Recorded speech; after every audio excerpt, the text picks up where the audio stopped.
Okay, I think we're all set to get started. Good evening. My name is Amanda Lassard. I'm the planning director for the town of Windham. Thank you for being here tonight for a presentation on the preliminary recommendations for the North Windham Moves transportation study. I'm going to turn it over to Don Ettinger from Goral Palmer, who the town has contracted with, to introduce the team and kind of give lead this presentation. Thanks, Don. Thanks, Amanda.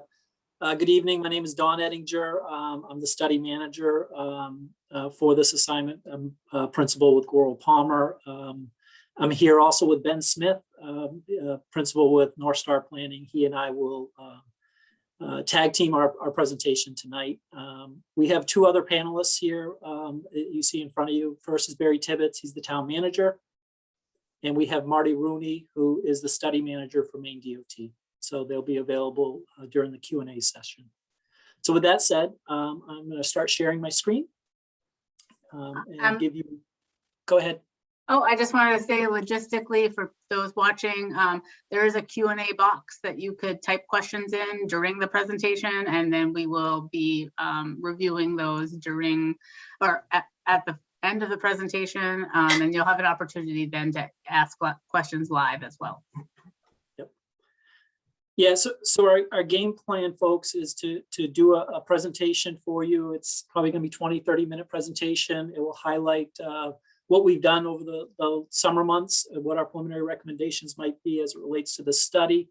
And we'd like to get through that presentation, and then certainly we'll open it up to questions and comments and answers at the end of the presentation.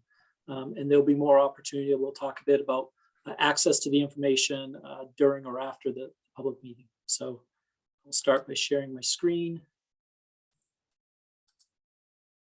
And bring this over here first.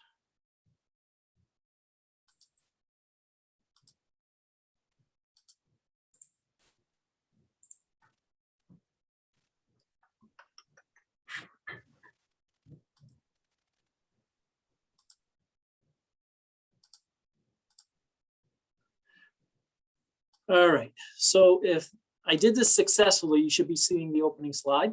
Looks good. Thank you, Ben. All right, so we'll jump into it. This is the agenda for our presentation, introductions, which we just did. We'd like to talk briefly about a little bit about the study background and what the purpose of the study is, give you an overview of some of the public input that we've received and some due diligence and research that we've done on our end. And then we're going to transition to some of our recommendations. They're preliminary in nature. We have not developed a draft or a final report. We really want to seek public input on it before we start preparing that information. So, we'll present that. We'll talk a bit about next steps, and then we'll open it up to the public. So with that said, we're going to get started. For starters, this is North Windham. This is a North Windham transportation planning study, and this is our study limits. The orientation of this graphic is north is to the left. So if I can, maybe I can actually do a pointer. Yeah, do a laser pointer. So north is in this direction here. This is Route 302 running left and right on the page. And this is the intersection that we refer to as Booty's Corner, which is the intersection of 35, 115, and 302. All right, a little bit on the project background or the study background. It's another study. There have been many studies of North Windham over the years. This is what we call a PPI study. It's a planning partnership initiative. It's funded jointly by the town as well as DOT. So both are active participants in this study. It's a transportation planning study. So there's a heavy focus on traffic operations, safety, and mobility. And it's mobility and safety for all users, not just vehicles. So I mentioned numerous studies in the past. There have been many studies over the last 20 years. I've highlighted a few here. There's a 2007 study on some service roads. It's somewhat relatable to what we're talking about tonight. The 21st Century Plan that was approved quite a few years ago now, but that also is a baseline for us to look at recommendations along the 302 corridor.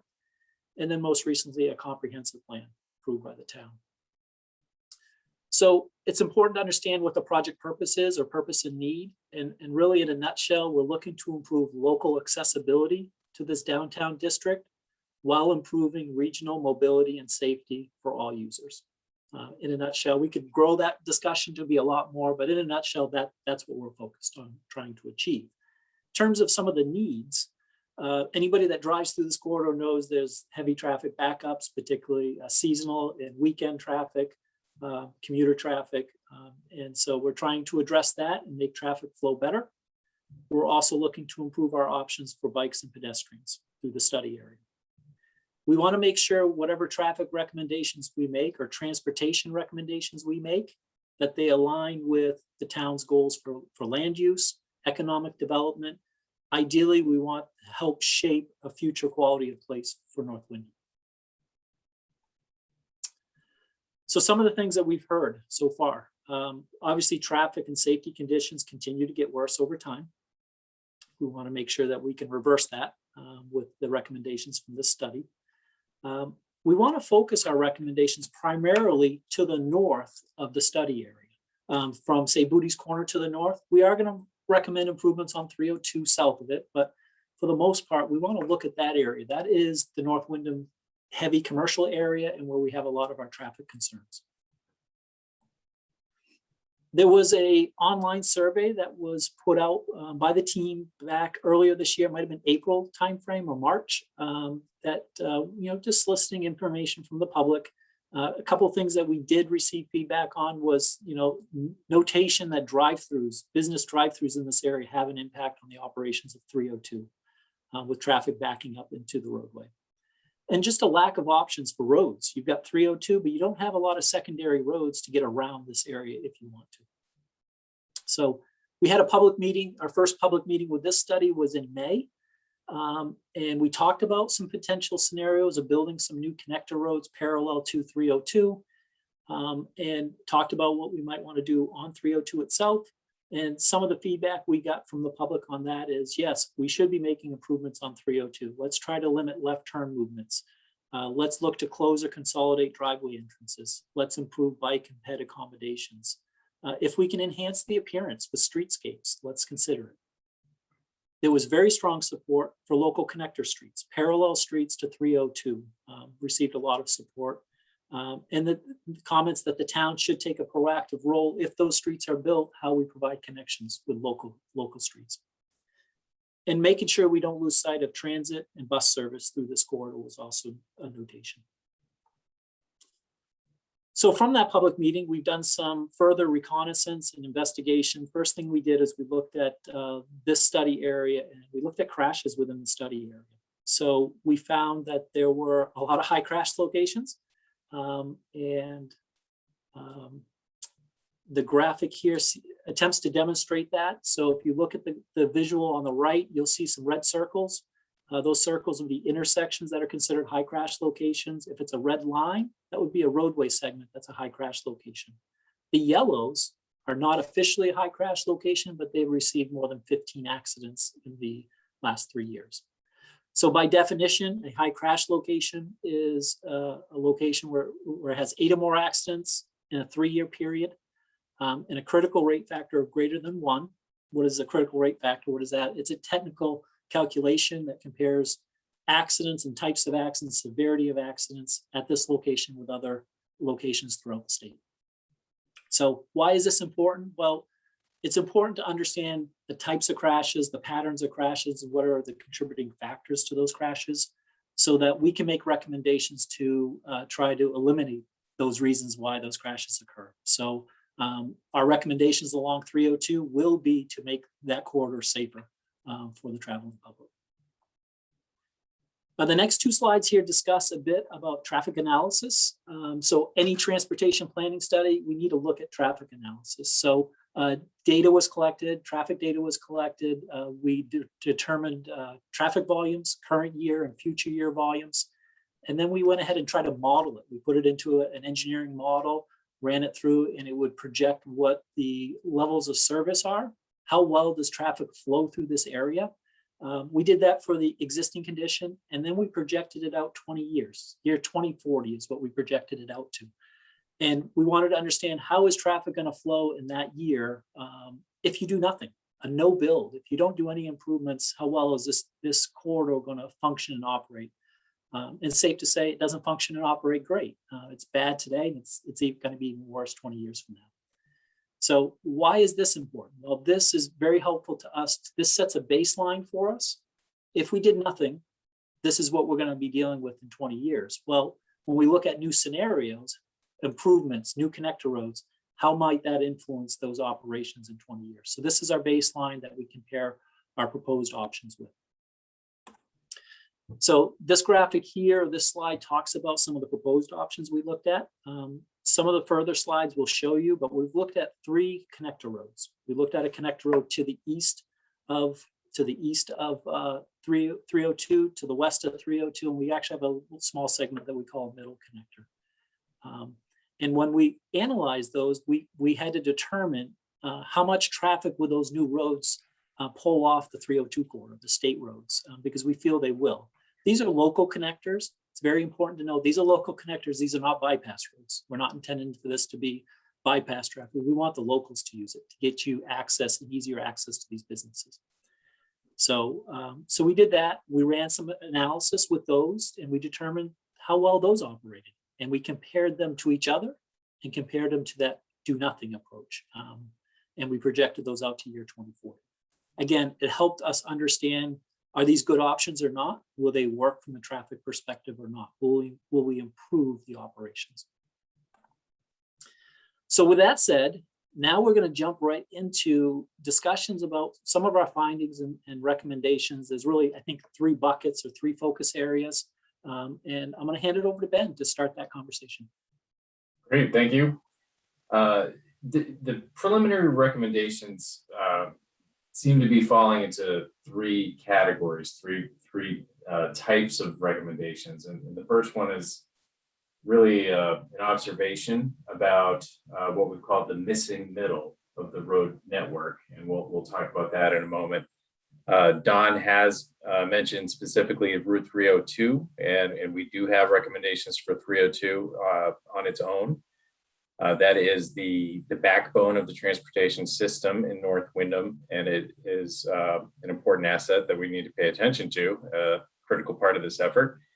And we've also talked a little bit this evening, kind of giving you a broad brush look at some of the technical analysis that's gone into these recommendations, but there's also a lot of community planning recommendations, direct community input we've received as part of this effort, but also we are really hoping to tie together those planning efforts that Don had mentioned at the beginning, so that we're bringing some of the highest priority recommendations from those efforts forward as part of this work.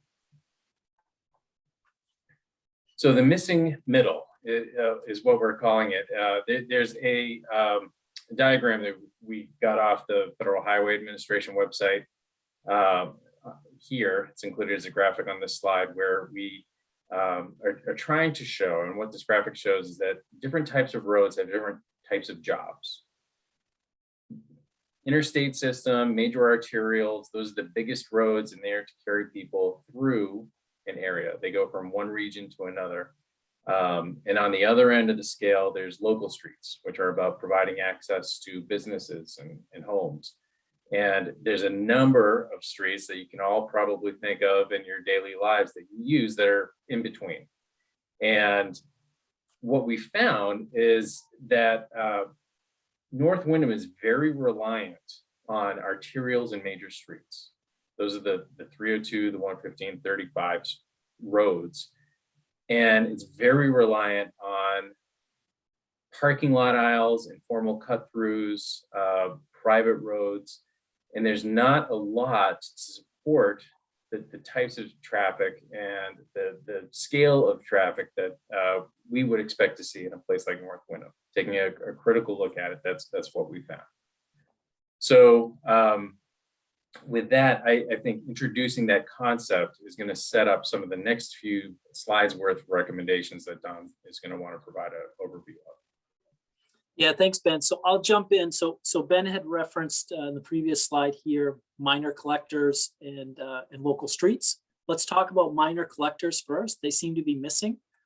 Well, our proposal includes building some of those. We're calling them local connector roads as opposed to a collector road. So it's a spin on words, but The idea being here that let's see what we can build parallel street network that's not necessarily state roads, but it can alleviate traffic, it can provide better local access, and can give maybe allows the locals to get to places a bit quicker and avoids the busier intersections. So the graphic here is what we call the West Connector Road. For folks that have a history in North Windham will probably be familiar with it, but it's basically the extension of Manchester Drive.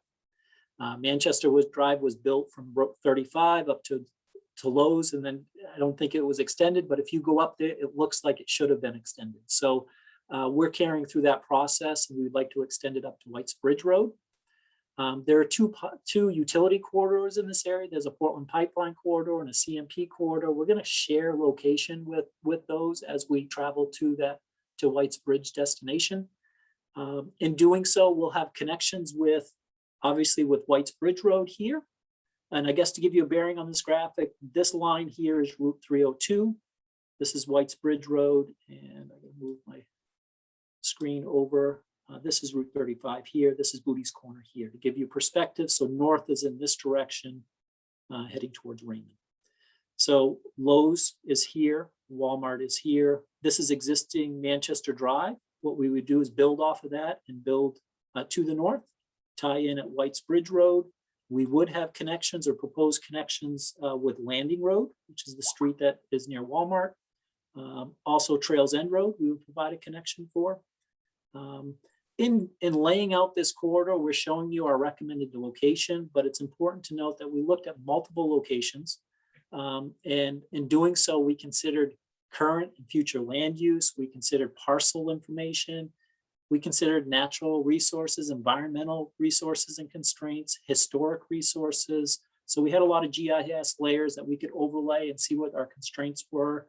We looked at topography and the lay of the land in laying these out. So our goal here was to lay out a roadway that minimized those impacts to those constraints. And that really applied to all three connector roads that we're presenting tonight. So we jump to the next slide, and the next slide talks about an east connector and a middle connector. So the idea behind the east connector is that it would be, I give folks a bearing again, we're at Booty's Corner here. This is Route 302. This is Hannaford here. This is Home Depot. This is Franklin Drive. So the idea here is we would use Franklin Drive as part of our east connector and build a new connection road through undeveloped land tying into 115 over here. The intersection at 115 would be a brand new intersection. We would signalize it. The intersection at 302 is already signalized. I didn't mention it, but on the other connector, both of those terminals would be unsignalized. In terms of this design, obviously we would tie into to Franklin Drive, but we would also make a connection with Veterans Memorial Drive here. We have Sandbar Road crossing and Sabadee Point Road crossing as well, or a proposed connection with it. So, and then finally, the middle connector. So this is somewhat new. We really haven't mentioned it or even suggested it in the first public meeting, but we found as we laid out this local connector that we had a bit of a disconnect on this side over here. So this is Route 302, this is Landing Road. We felt it was important to provide for a middle connector to tie into Landing Road directly across from Franklin Drive. And the reason being is that would allow traffic to basically travel around the perimeter of this developed area without having really to access 302. And so we feel that creates a continuous local road connection. And it's not just for vehicles, but it's for all users. I think my next slide may talk to the other users of these connector roads. So let's check that out. Yeah, so this slide here is an illustration of what this road might look like. This is what we call a typical cross section. So if you were to cut across the road, what are we proposing? So we're going to propose one travel lane in each direction with shoulders. We'll probably have curbing on both sides, but we want to accommodate bikes and pedestrians. So the idea here is we're going to provide a sidewalk on one side of the connector road and a 10-foot wide multi-use paved path on the other side. So all three connector roads that we've presented, we would have a multi-use path on all of them. We would separate those bike and ped facilities with esplanades, and we're looking at about 8 foot wide for the esplanades. So they could be landscaped or trees planted in the lake. So we're hoping it will be a very nice concept and will be used a lot. So that is a quick summary of our connector roads. I think I'll hand it over to Ben to talk about local streets. So in the past, past studies have called for filling out, augmenting the local street networks, building roads within parking lots. And we are definitely prioritizing that idea, except I think that the twist with this effort is to focus on some of the existing access ways that already exist rather than trying to lay out a conceptual street network in real life. So when we think about existing access ways, the most important ones seem to be those that connect Route 302 with the local connector roads. And those are Landing Road, which is an existing road today. It's a town road. Based on the fact that it does connect with 302, there's a new intersection where this, as Don called it, the middle connector comes around. There is an opportunity to change the way Landing Road looks and the way it operates today as it fits into the new system of streets in North Windham. So thinking about narrower lanes, better sidewalks in particular. The next one we want to talk about is a little different, where Veterans Drive is a named access way, but it basically a somewhat formalized access through a parking area and ultimately goes from 302 to the Veterans Center. There would be a new intersection with the East Connector through Veterans Drive, and that provides a really good opportunity to consider turning that into a town street and incorporating some of those ideas of sidewalks and street trees and lighting that you would think of as existing on a public town street in a place like North Windham. And then finally, the other type of existing access way are those informal cut-throughs through parking lots. And the one that has been a classic example that I think a lot of people can relate to is the Shaw's access, and how you can essentially use those private drives to get from 35 all the way over to Walmart without going on 302. And by creating a street and enabling more frontage and safer movements through those parking areas by formalizing those with curbing and sidewalks, that's how we are envisioning filling out a local street network.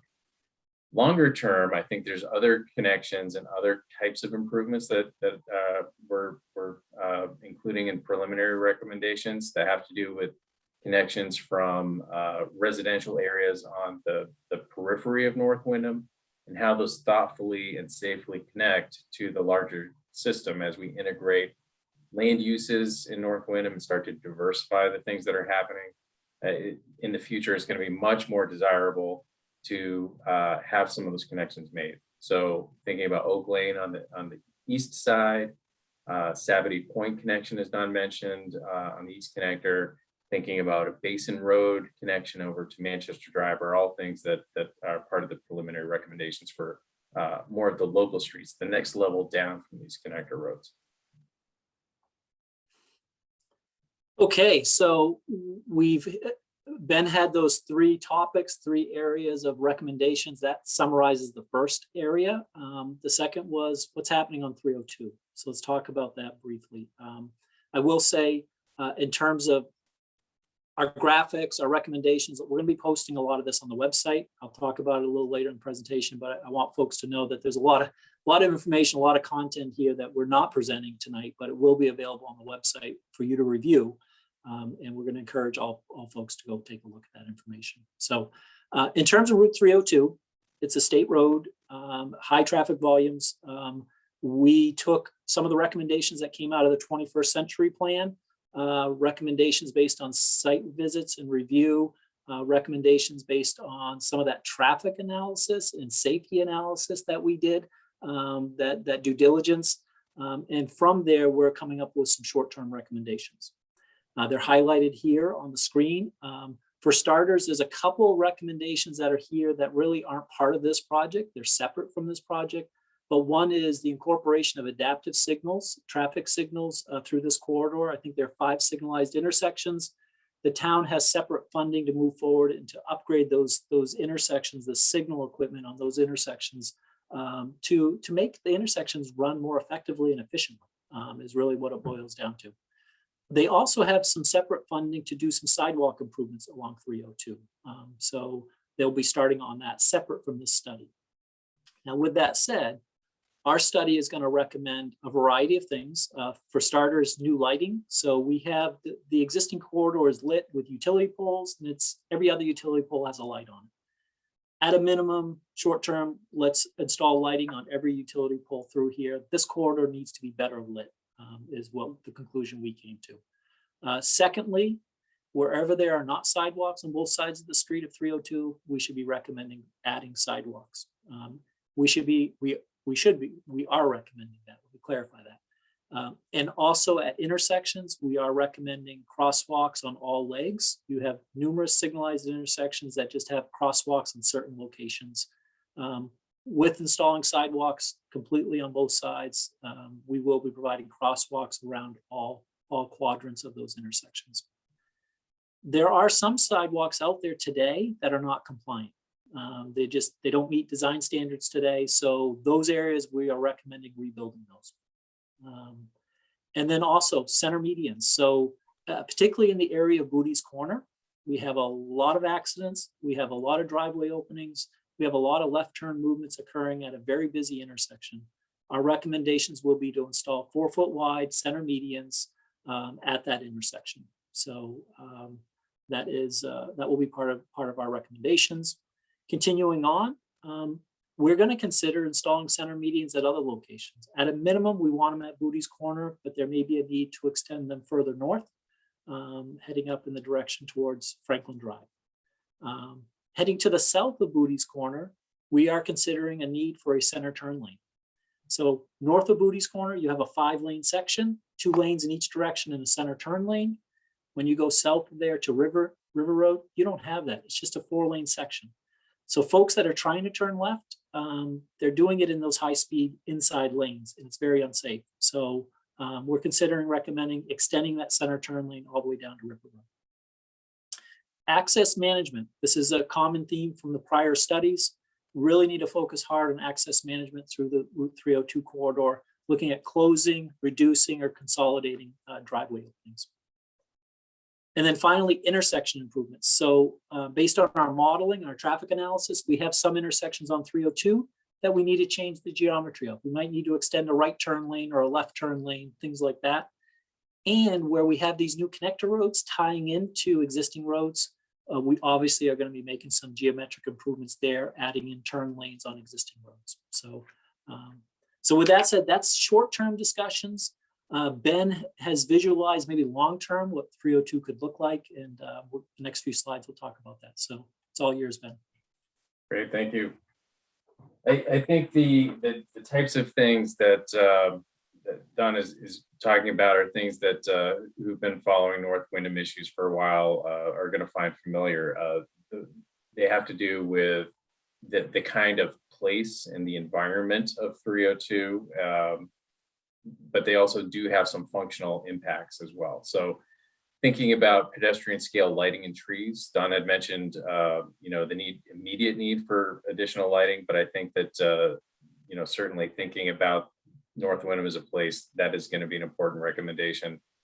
The construction of sidewalks on both sides, again, I think is an important point to consider, but there's also the idea of where we can do it, getting those sidewalks a little distance between the busy 302 road with some esplanades is going to be the primary recommendation.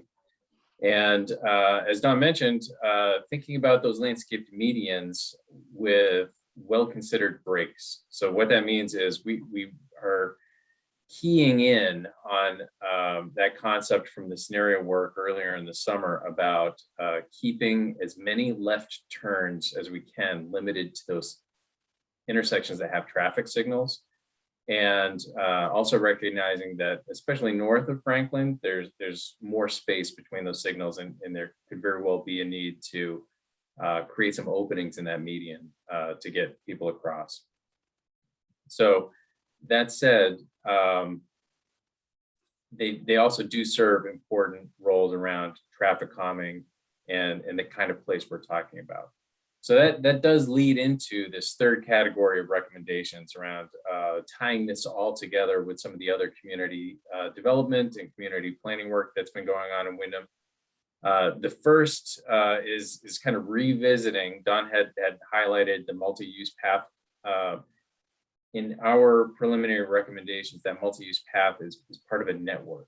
It is part of all of the local collector road right of way. But we're also envisioning where else we can put this to create loops to important destinations in North Windham, primarily keying in and trying to figure out how we can connect on to Beth Lippman Park and make that more integrated feature into North Windham, as opposed to the condition that it really is in today. It's more of a separate, it's a place that you have to go to that's really not part of North Windham, and we want to bring that in. Second is the idea that these new rights of way, in particular, whether they're for the new collector roads, or if they're part of the work that we've talked about for veterans or landing road, are going to be available for future utilities. And that includes tying this effort in with the ongoing sewer planning and the sewer project that the town is currently working on, and the idea of continuing to explore where and when and how we can keep considering underground utilities, particularly bringing those power lines underground. Next, please. And I think in addition to those pathways, those linear green spaces, there are going to be places that present themselves in North Windham as places you can have some respite, some pocket parks, some places where you could sit down and enjoy a sandwich from one of the places in North Windham. These are also locations that present themselves for additional signage.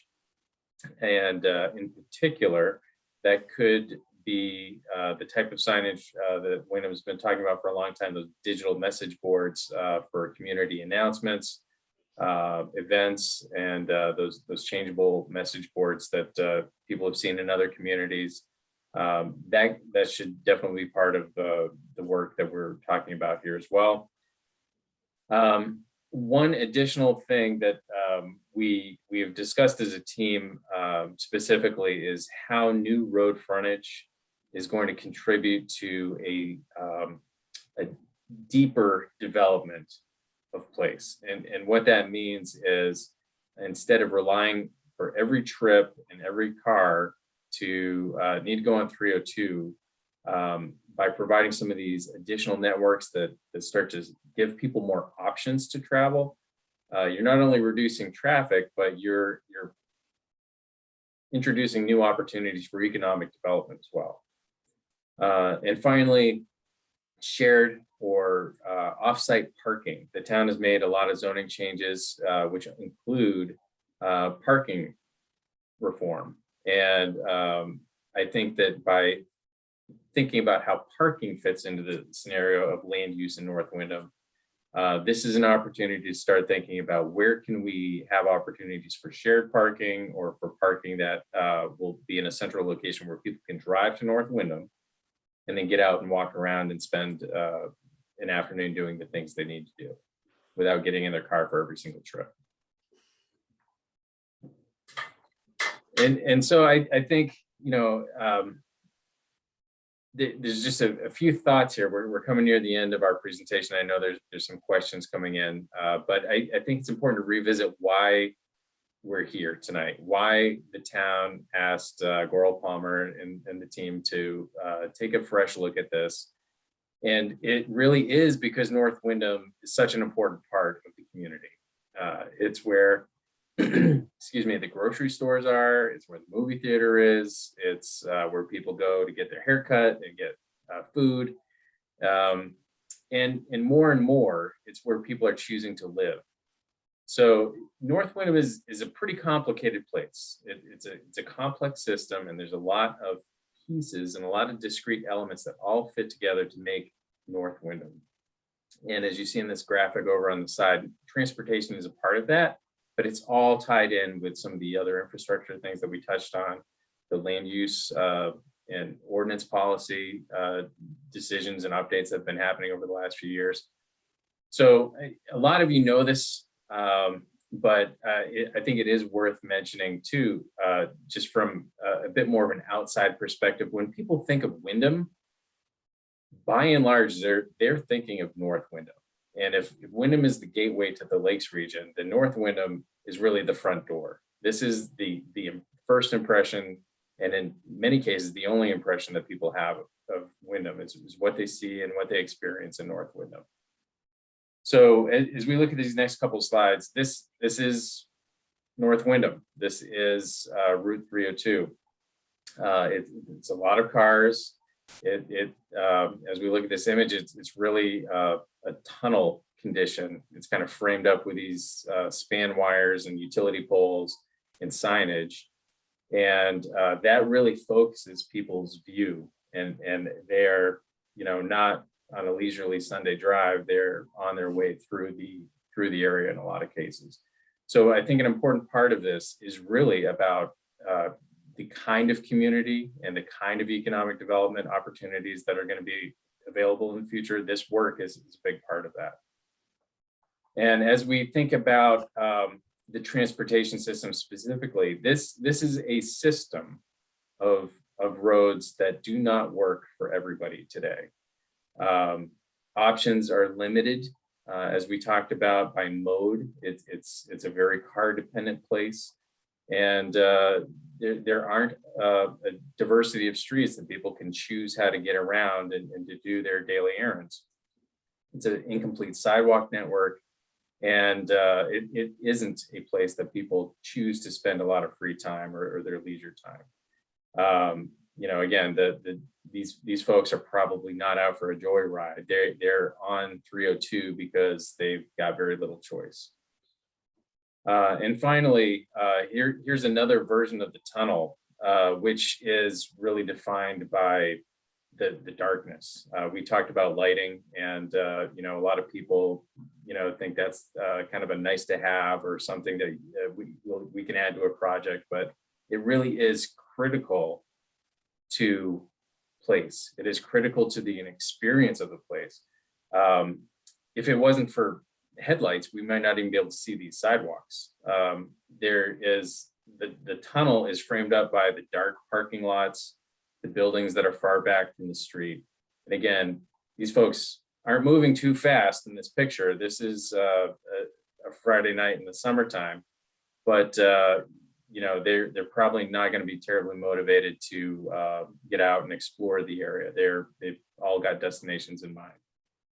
So with that said, I'm going to bounce it back over to Don to kind of talk about the last few things here before we get into some comments.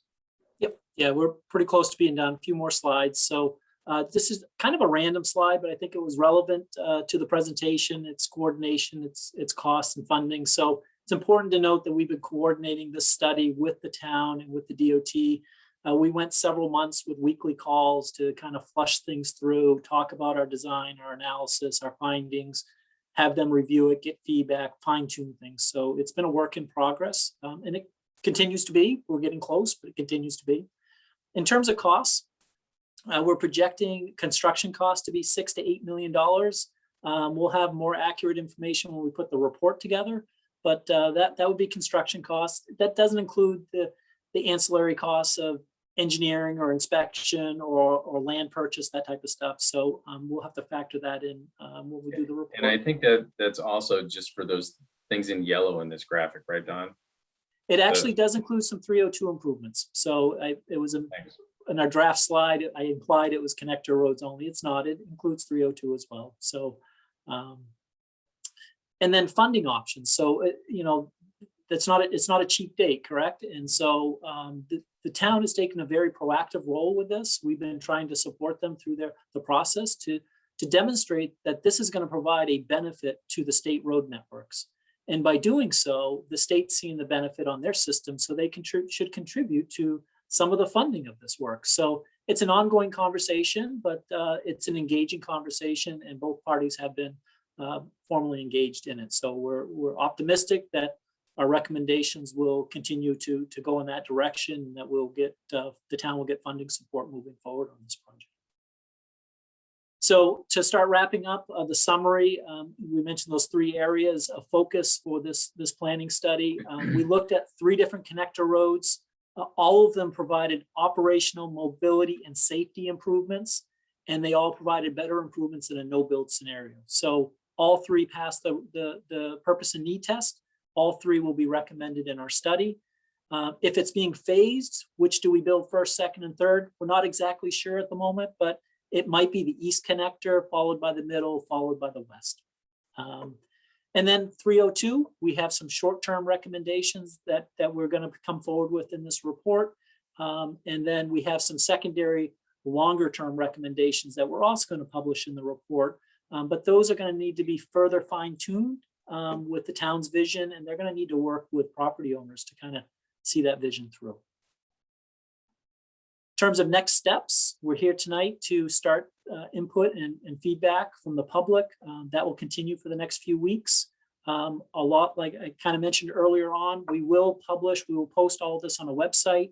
A lot of our engineering graphics, our memos and the like of this presentation, it will be all there for public view and public consumption. And we're hoping people look at it and ask questions if you have any. So we are scheduled to present in front of the town council in 2 weeks. And then we're going to focus on starting to prepare the report. We want to get feedback from the public and council members, and then we're going to start drafting up our report. Hopefully we can finalize it this year. October, November, December is our goal. It's important to note that the strategy here, this is the last study. It's been studied for 20 years. Our goal here, the town's goal is this is the last one. We actually want to start implementing some of this. So these recommendations they want to move forward with and move into design. And that would start as early as next year. So start designing it, building it in following years. Those processes will still involve public. So we will still come back, whatever team, the town will still be going back to the public for feedback and input through the design process. So this is our last slide. This is the website at which you can go to find information on this study.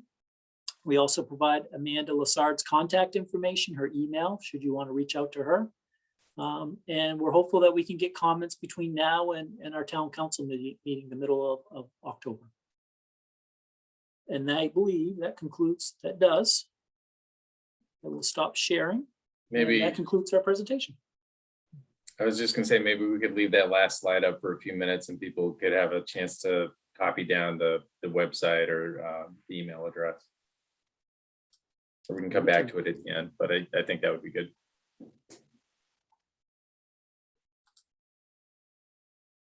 No, I don't know what happened there. Yes, I will work on pulling that back up. It disappeared on me.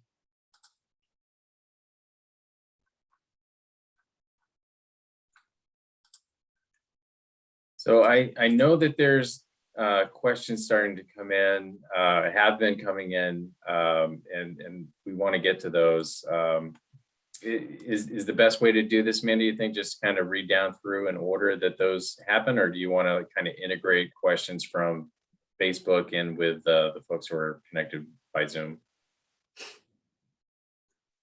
I haven't seen any Facebook questions, but I'd be happy to start with the written questions. And in the meantime, if there's anyone that has a question they'd like to ask, they can use the raise their hand function. But I think we can take the written questions now, and I'm happy to start. I think one of the first questions that came in was, did we study the southwest side of 302?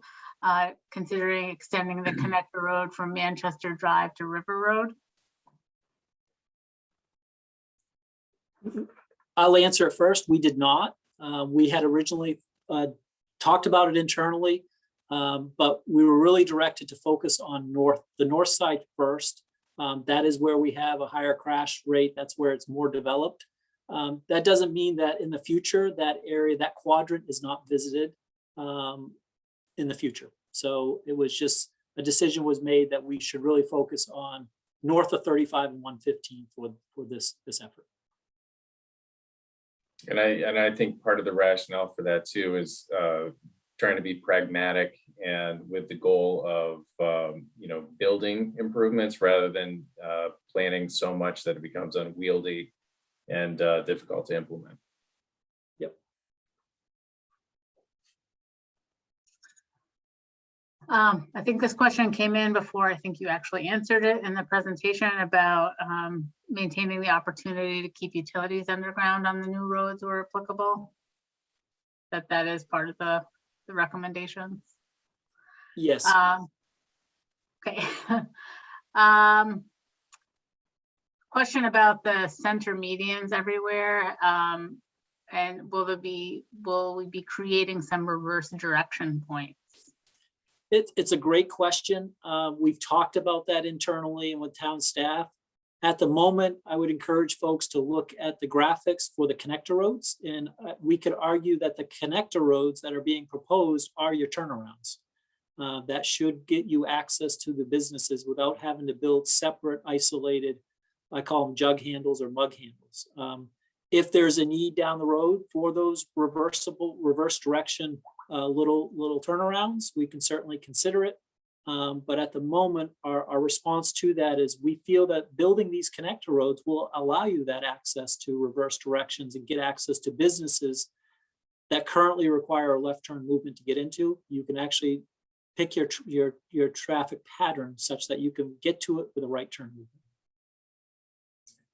I completely agree. I think that is the number one reason to consider building out the local traffic, the local street network, is to give traffic more options to maneuver around and through North Windham. There are a number of options to consider, including those jug handles or mug handles, as Don called them. The landscape architect and planner on the team didn't want to take that off that list, but it is using those things do take up land and they take up space that in our estimation we would love to preserve for community use or private development. The next question was if there are any changes proposed to curb cuts. It seems that would help traffic and give more direction to where the cars should go, etc. The quick answer. Do you want to take it, Ben?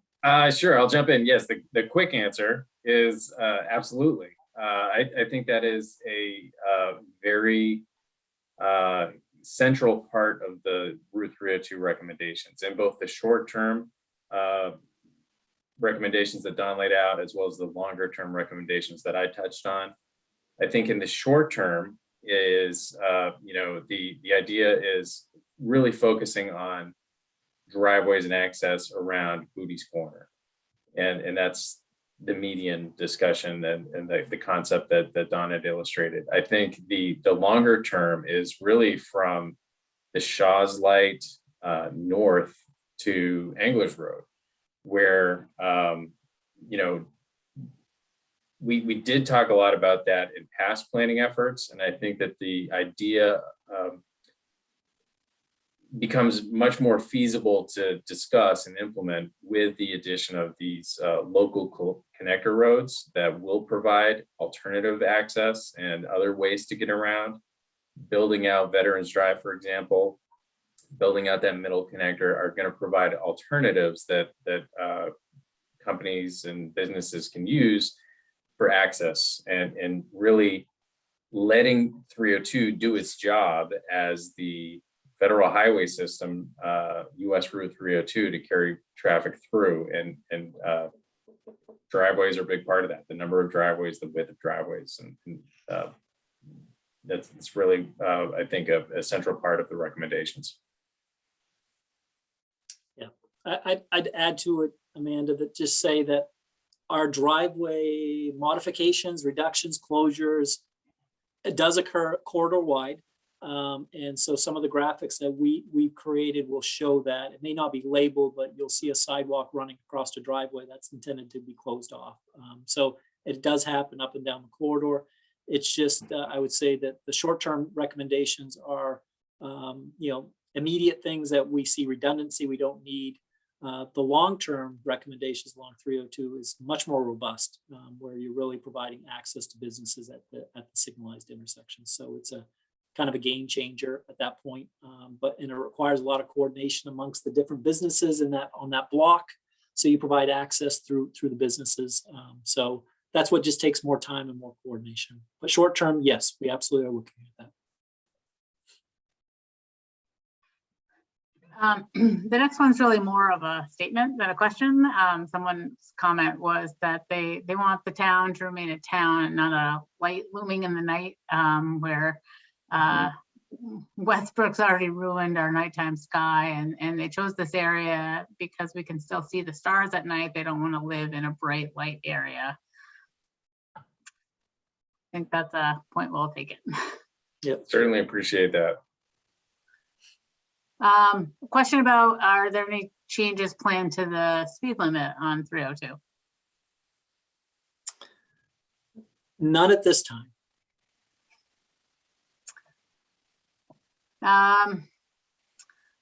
Someone's comment was they like the progress you're making. Will you be reaching out to property owners to join the engineers planners here to tell them our thoughts, concerns?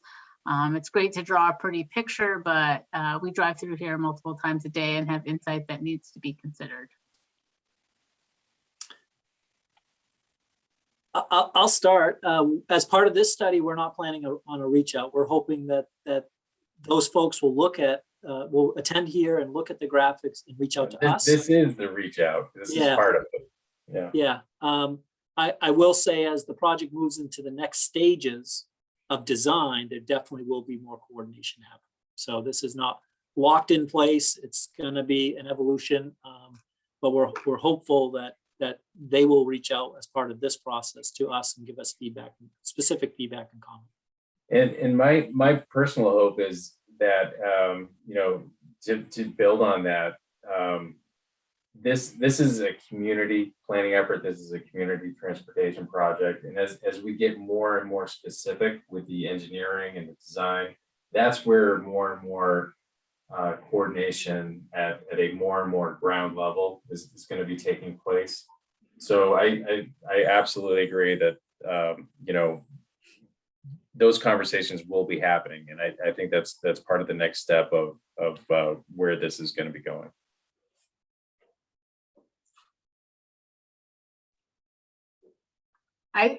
I just want to comment on something too, kind of just those specific questions about working with businesses and curb cuts, is that, as you mentioned at the beginning, this study is building on past efforts. There's been lots of outreach to different business owners, property owners. We evaluated those recommendations that previously had input, most of, and thought about them in the context of these new recommendations for connector roads and local streets.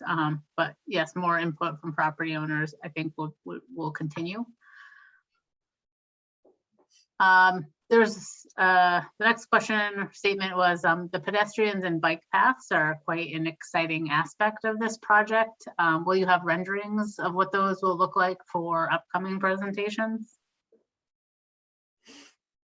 I think we'll have renderings for the reports.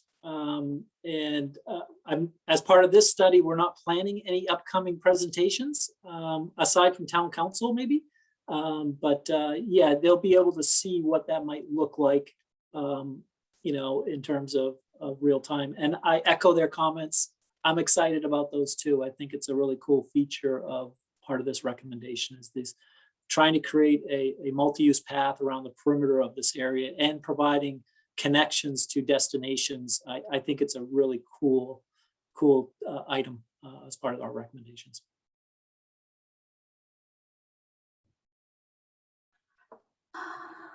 So I'm gonna ask what the cost is for underground utilities. Falmouth paid $10 million to CMP for 3/4 of a mile. Yep. So your previous question, Amanda, or one of the questions you fielded was, do the options allow for underground utilities? And the answer was yes. That doesn't mean we're doing underground utilities, because particularly underground electric is incredibly expensive. So while that might be a wish, there has to be funding to support that wish. So the nice thing is these are brand new roadways. So you have the opportunity to maybe build some of the infrastructure. The Falmouth project is a different project. It was an existing facility with overhead utilities that they were moving everything underground. So connections to businesses and inside the business, all the wiring had to be redone. This is a bit of a different beast. We're building a brand new road. We can build some of that infrastructure in there. We don't have the buildings and businesses right there yet. So I dare say this would be a cheaper cost, but I still don't know if that would fall out within the funding of the project. I think related to that is, I know that was specifically about electric, moving utilities underground or installing new utilities, make sure those go underground when they're put in the first time. But we touched on this a little bit, and there's probably other people on the panel who could speak to where the wastewater project is. Those types of utilities are also going to be very compatible with new rights of way. I think that when we were approaching this project, we know that it's kind of a rare opportunity to be thinking about these kinds of things, and how do you get one facility like a new road right of way to do a bunch of things. And I'm pretty excited about, not only the utility stuff, but the multi-use pathway. It's really going to tie different elements of the community together and integrate this so that I think in the future, North Windham is going to be more than just the 302 backbone. It's going to be a much more diverse, built out place where people will have options.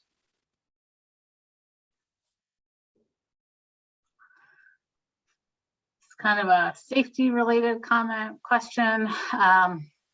Statement: most business driveways exits should get a no left turn sign so that cars stop trying to cross lanes during busy times. It gets really hairy.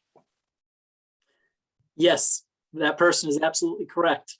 When you got a 5-lane section and 25,000 cars a day driving through the corridor, absolutely. So instead of putting signs that say no left turn, one way to solve that problem is run a center median down the road, so they can't get across to that left turn direction. So we're not there yet. We are definitely going to be recommending it at Booty's Corner, and we are going to have discussions about how far to the north should that center turn lane be extended.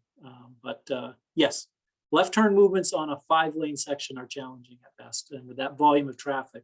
Really, the bigger challenge we find is you may have left turn movements at a signalized intersection, and then you have people turning left in businesses prior to the intersection.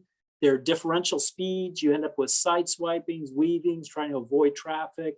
You got traffic cutting through, stop traffic. It's not a good situation. So we want to improve the safety of this corridor.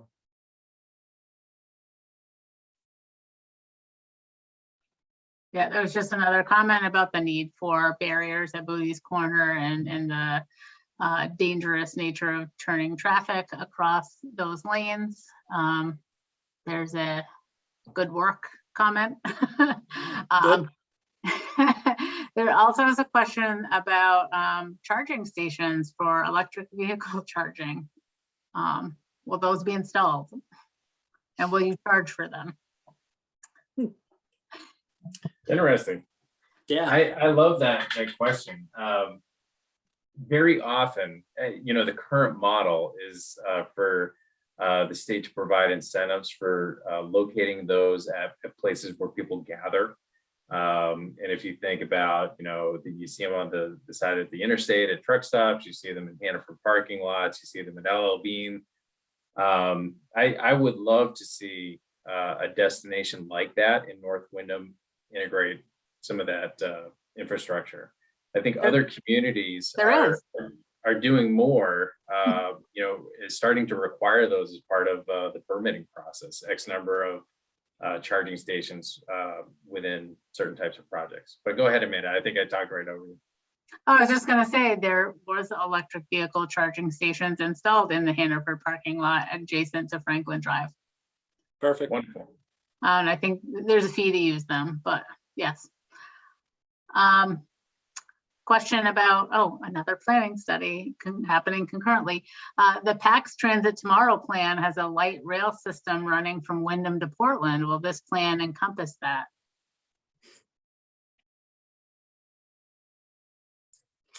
I will need to take a look at that study. I'm not familiar with that recommendation.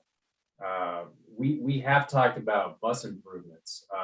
There's, I think, pretty good general agreement from the scenario work we did in the summertime that if I could sum up the feedback on the bus, it was like, love the idea of the bus, but it's not going to work unless we make some adjustments to how it's offered, where it's offered, and what's happening around the bus stops. So we have given some consideration to that as part of the recommendations here. We have not, as a team, talked about light rail. If I may just interject, that may be in reference to the light rail or from South Windham back down through Westbrook to Portland. Where there is an existing right of way. There's already existing rail, and we have jointly combined with Westbrook to request that rail along with a walking path, which also connects into the Mountain Division Trail. So that might be the rail that the anonymous attendee sent in with that comment.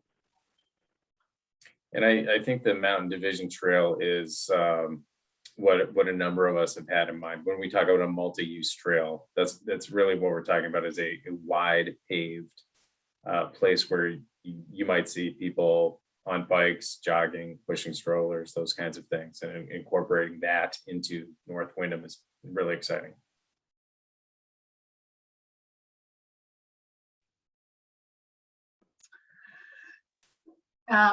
This next question is a little outside of the scope of the study, but what was the reasoning behind there's a stripe do not block the intersection in front of Abbey Road? Just concerns that it makes it 115 more dangerous. That was a requirement of the Bangor Savings Bank cross insurance site plan approval with DOT's endorsement.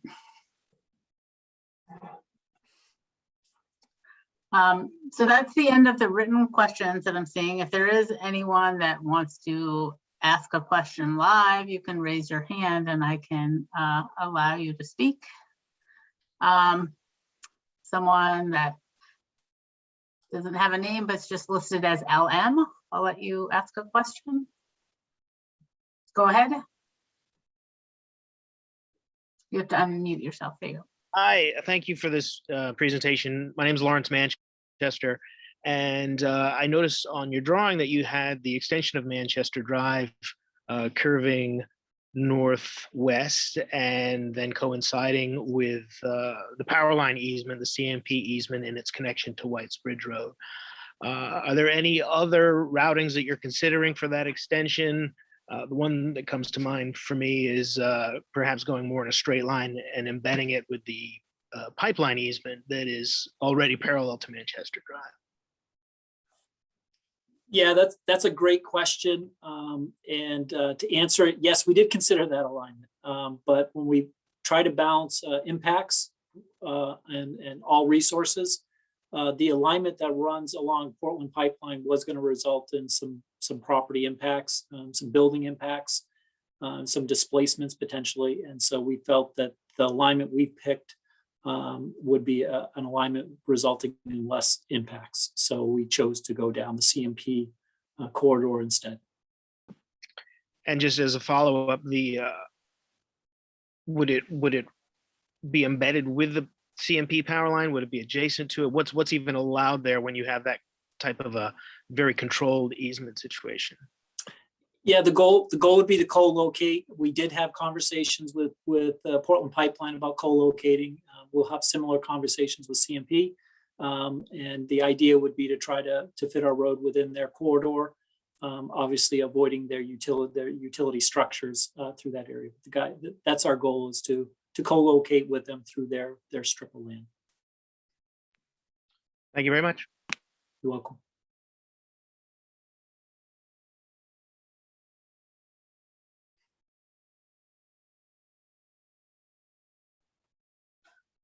That's the last question. Well, maybe somebody else typed something else. Here's your bypass question, Don. How about putting an overpass starting at Pride's Corner and ending at the other side of Naples with a takeoff like the turnpike? Yeah. We're not intending it for it to be a bypass. We're looking at local access, so different type of road. A good comparison for the folks on this in this call is up in North Conway. There's a north-south road parallel with the main road. I don't know what the route number is. Route 16 maybe runs up through. 16 and 302.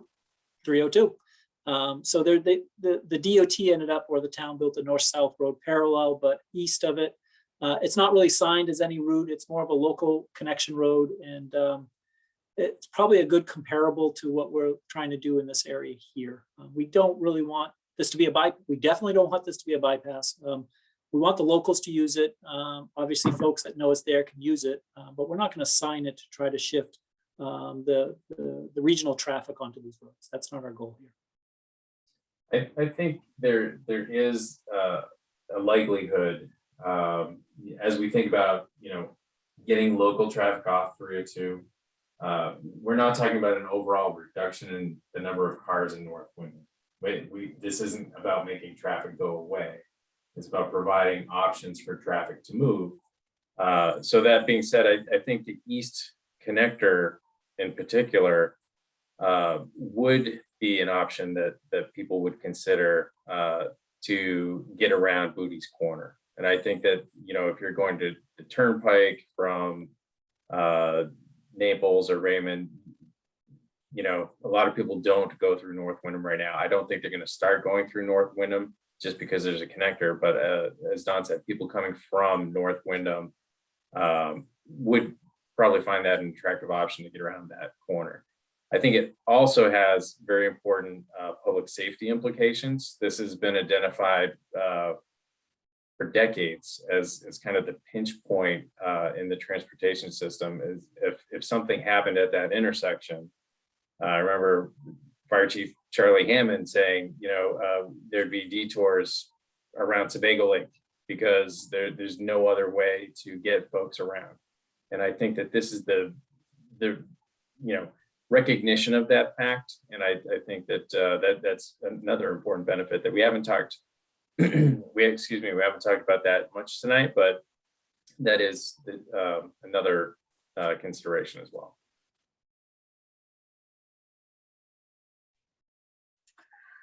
I'm not sure exactly what this question means, but someone wants to know if it's too late to propose entirely different solutions. Well, someone just proposed an overpass from Pride's Corner.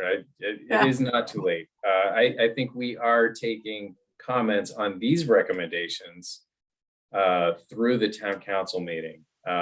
These are recommendations that are coming out of a defined purpose and need that was established when we got started, and is also coming out of a place where we're trying to tie this into some longstanding community goals and planning efforts that have taken place. So that's where these are coming from. I'm speaking for myself and for the team. I think we're always open to new ideas and how can we make this even better. But I think we have advanced these to a point where we are, happy to share these with the community, and we're ready to to engage on that.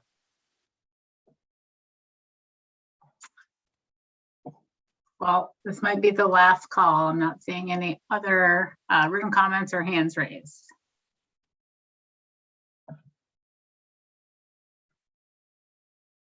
Good So I question. think with, yes, thank you so much. I think that's following up on your last statement that, you know, if there's questions or comments that they can be submitted for the next few weeks, there's going to be, and maybe you want to reiterate those next steps.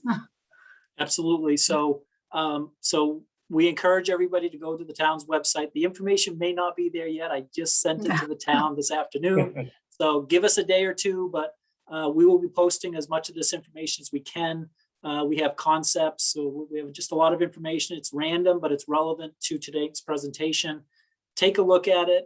We encourage everybody to look at it, ask questions, and we want some feedback. We want support for this, quite frankly. We feel this is being supported by town staff, and we're hopeful that the town council will support it. We feel DOT is on our side as well. We need public support too. So we really want this thing to move forward. We don't want another study. We want to move forward with implementing the recommendations, be it whether what we present tonight or a modification of that based on feedback. So we encourage people to give us comments over the next 2 weeks. We're going to be presenting in front of town council October 12th. So hopefully people can comment before then. And then following up with that, the town staff and the study team will figure out next steps, whether we modify recommendations as we start developing a draft report for review.